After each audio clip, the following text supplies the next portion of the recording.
అందుకే గాంధీ గారు అప్పుడే అన్నారు, ఏమన్నారు, ఒకటి అమ్మ బంటే వీడియో చూస్తుంది బంటే, లైక్ కొట్టి సబ్స్క్రైబ్ చేయి బంటే. మ్యాట్ పై కబడ్డీ యుద్ధం మొదలవబోతుంది. 2026 లో kabaddi world cup and Asian games జరగబోతున్నాయి. 2016 లో మన వాళ్ళే కబడ్డీ వరల్డ్ కప్ ఛాంపియన్స్ గా ఉన్నారు. And last time Asian games గెలిచింది కూడా ఇండియన్ టీమే. మన వాళ్ళు ఇప్పుడు డిఫెండింగ్ ఛాంపియన్స్ గా బరిలోకి దిగబోతున్నారు. టైటిల్ ని డిఫెండ్ చేసుకోవాలంటే అపోనెంట్ కి దోలు తీసి దూపం వేయాలి. ఆ దూపం వేయడానికి మన వాళ్ళు ఏకంగా 73 మంది ప్లేస్ ని సెలెక్ట్ చేశారు. ఆ 73 మందిలో మరే పీకేఎల్ టీం కి సాధ్యం కాని విధంగా తెలుగు టైటన్స్ టీం నుండి ఏకంగా 6 ప్లేయర్స్ ఉన్నారు. మరి అల్లాడించే ఆ 6 ప్లేయర్స్ ఎవరు అనేది ఈ వీడియోలో చూద్దాం. మన ఛానల్లో కబడ్డీ వీడియోస్ చేసి చాలా డేస్ అయింది. ఎందుకంటే కబడ్డీ వీడియోస్ కి సరిగ్గా రీచ్ రావడం లేదు.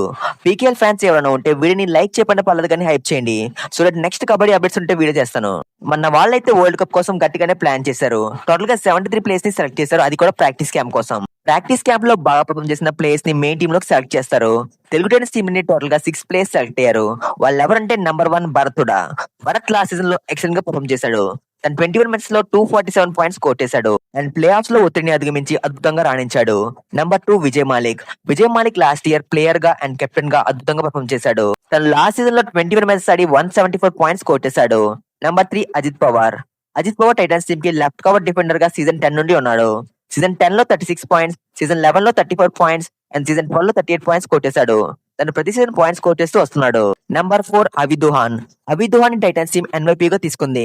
అండ్ సీజన్ 12 లో తను డెబ్యూ చేశాడు. తను 20 మ్యాచెస్ లో 29 పాయింట్స్ మాత్రమే స్కోర్ చేశాడు. బట్ డొమెస్టిక్ మ్యాచెస్ లో తను బాగా పర్ఫార్మ్ చేశాడు.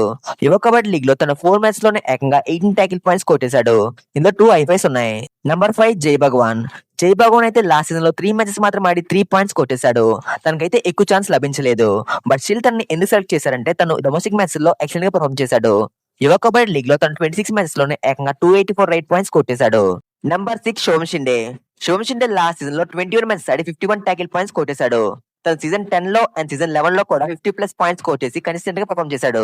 వీళ్ళతో పాటు సెలెక్ట్ అయిన నోటబుల్ ప్లేయర్స్ చూస్తే Rahul Sitpal, Sunil Kumar, Jaideep Dahiya, Pawan Sehrawat, Ashu Malik, Naveen Kumar, Devank Dalal, Arjun Deshwal, Ayan Lochab, Ajit Chauhan, Shivam Patare, Bhavani Rajput, Guman Singh and Nitin Dhankar. So Telugu Titans team నుండి భరతుడా ఖచ్చితంగా టీమ్ ఇండియాకి సెలెక్ట్ అవుతారని నేను అనుకుంటున్నాను. మరి మీరు ఏ ప్లేయర్ సెలెక్ట్ అవుతారో అనుకుంటున్నారో కామెంట్ చేయండి. అండ్ వీడియో నచ్చితే లైక్ చేయకుండా పర్లేదు కానీ హైప్ చేయండి. ఛానల్ ని సబ్స్క్రైబ్ చేయడం పర్లేదు కానీ గంట కొట్టండి.